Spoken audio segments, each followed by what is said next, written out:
Año 1773.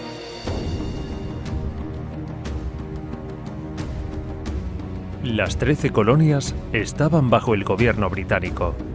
Boston era una de las ciudades más prósperas de la época.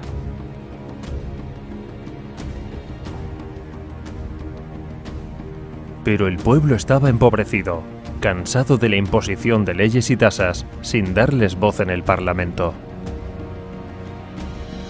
Los ciudadanos respondieron, se reunieron. Los radicales antibritánicos formaron la sociedad secreta Hijos de la Libertad y en un acto de rebelión los patriotas se enfrentaron al imperio. 60 Hijos de la Libertad se disfrazaron de indios Mohawk y se dirigieron al muelle donde estaba el Dartmouth, un barco de la Compañía Británica de las Indias Orientales cargado hasta arriba de té, traído de China. Rápida y eficientemente, armados con hachas y cuchillos, amedrentaron a los marineros y subieron las cajas de té de la bodega a la cubierta. Las abrieron y arrojaron el té por la borda. Al amanecer, 45 toneladas de té de un valor estimado de 10.000 libras fueron vertidas a las aguas del puerto. El té flotó en las orillas alrededor de Boston durante semanas. Fue el motín del té de Boston. Una auténtica bofetada para el imperio.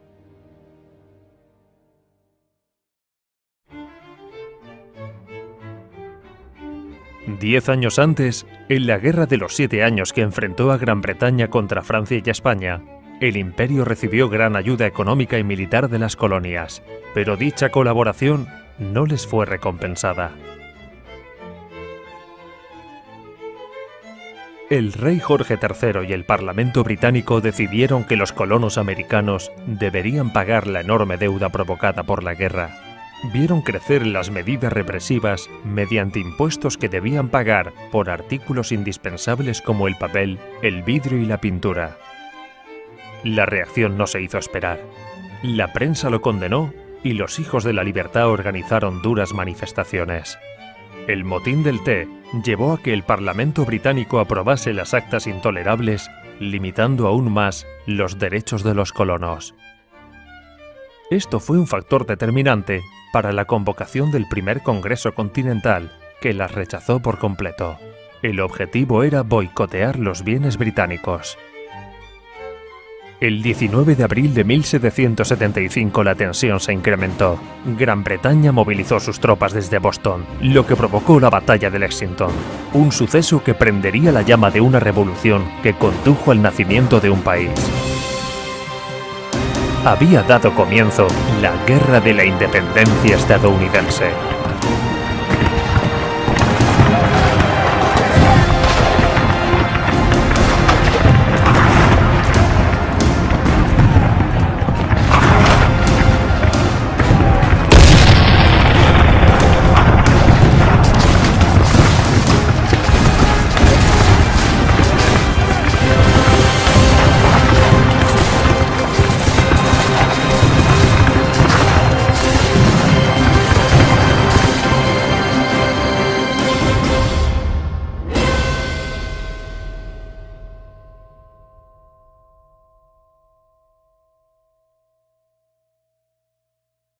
Mientras tanto, en un puerto de las 13 colonias,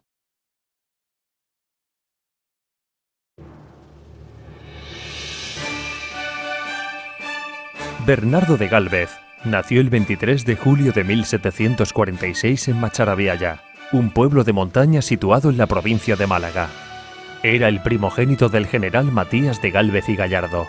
Muy pronto sintió la vocación familiar. Estudió la carrera militar en la Academia de Ávila y con tan solo 16 años participó en la Guerra de Portugal, que era aliado de Gran Bretaña, consiguiendo el grado de teniente.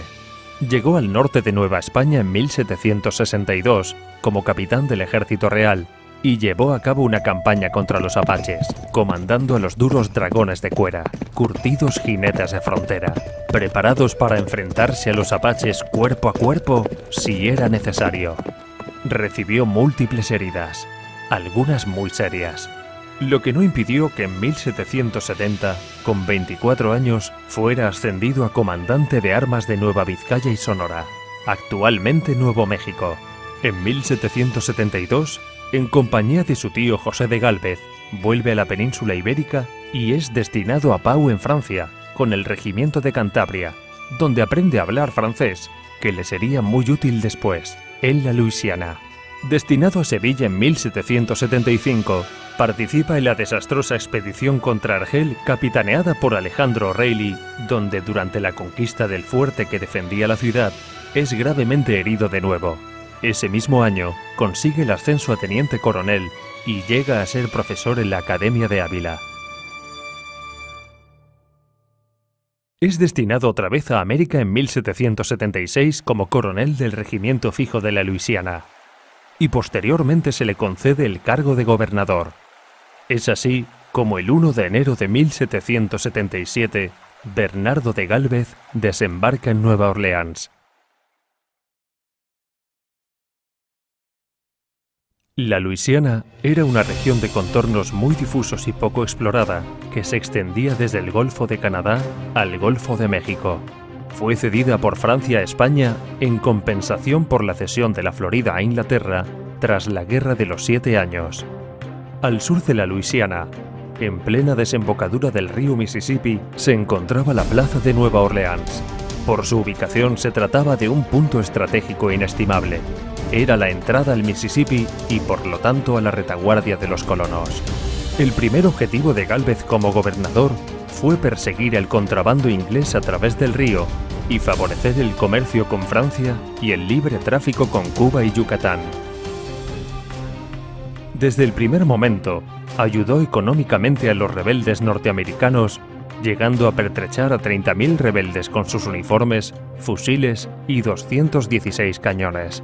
Adelantándose a los acontecimientos, Bernardo de Gálvez comienza a formar un ejército.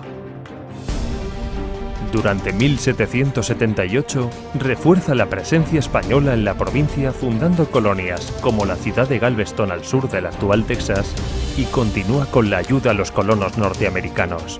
Mientras tanto, en España, el rey Carlos III se hallaba en el dilema de si entrar o no en la guerra. España se encontraba en una posición delicada. Por un lado, las tesis del conde de Floridablanca, que abogaba por mantenerse neutral a riesgo de desencadenar un efecto dominó de independencias en las colonias españolas americanas. Por otro lado, el conde de Aranda, embajador de España en París, veía en el apoyo a las 13 colonias una oportunidad idónea para recuperar Gibraltar. Definitivamente se impusieron las tesis del conde de Aranda y en 1779 España declaró oficialmente la guerra a Gran Bretaña. Al mismo tiempo, a Nueva Orleans llegan rumores de que los ingleses iban a recibir refuerzos de 400 soldados valones en el cercano fuerte de Manchac y que aún no saben que se ha declarado la guerra con España. Hacerse con el control total de la desembocadura del Mississippi es crucial. Hay que moverse rápido.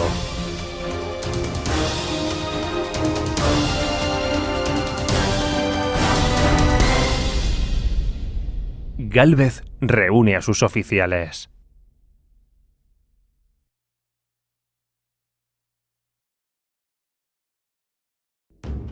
El de Pensacola fue un desembarco audaz y osado dada la dificultad de acceder a su bahía. El trabajo se auguraba duro, ya que para llegar hasta su objetivo, la escuadra tenía que pasar a través de un estrecho flanqueado por 2 baterías de cañones. Una sentencia de muerte sin duda. Por ello, Bernardo de Gálvez se decidió a tomar el fuerte de la isla de Santa Rosa para así evitar ser aniquilados por un fuego cruzado. No encontraron problemas. El fuerte había sido desmantelado.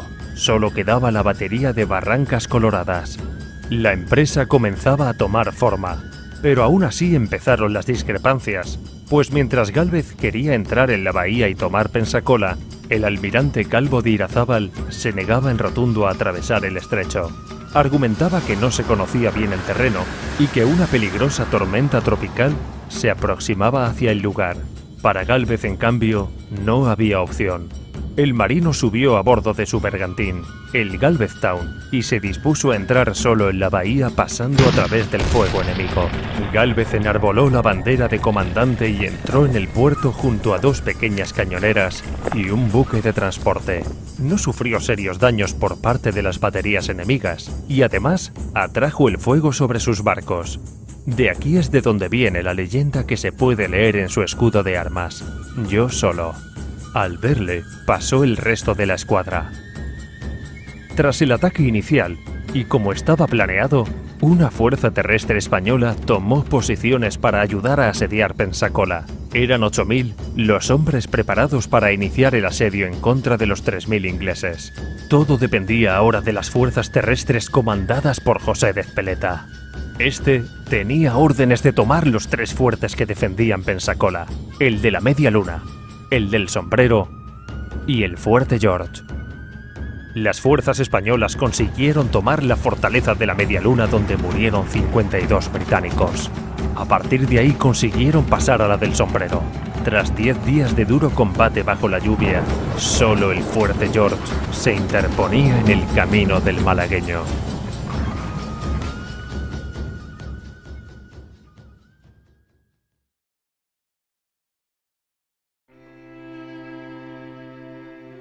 Pensacola no fue el último triunfo de Gálvez. Tras la rendición del fuerte, se apoderó también de la isla de Nueva Providencia en las Bahamas, abortando el último plan británico de resistencia, con lo que mantuvo el dominio español sobre el Caribe y aceleró el triunfo de las armas norteamericanas.